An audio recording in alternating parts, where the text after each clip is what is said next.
আমরা যারা এক্সপেকটেশন ছাড়া বাঁচতে শিখে যাই, আমাদেরকে আসলে এটা শেখায় তারা, যাদের কাছে সবচেয়ে বেশি এক্সপেকটেশন আমরা রেখেছিলাম কোনো এক সময়, যাদের জন্য এক আকাশ অভিমান জমা হয় মনের অন্তর্মহলে।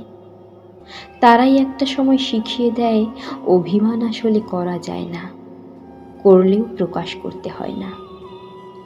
অনুভূতি যাদের বেশি, তারা জানে এটা কতটা বাজে একটা রোগ।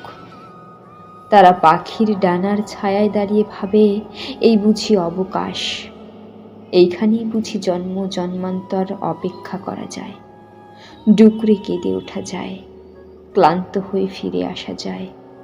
কিন্তু অবুঝ মন একবার চোখ তুলে দেখে না, সেটা গাছ নয়, একটা পাখি। একটু পরেই গন্তব্য পাল্টাবে, ছায়া সরে আবার ঘাম জমবে।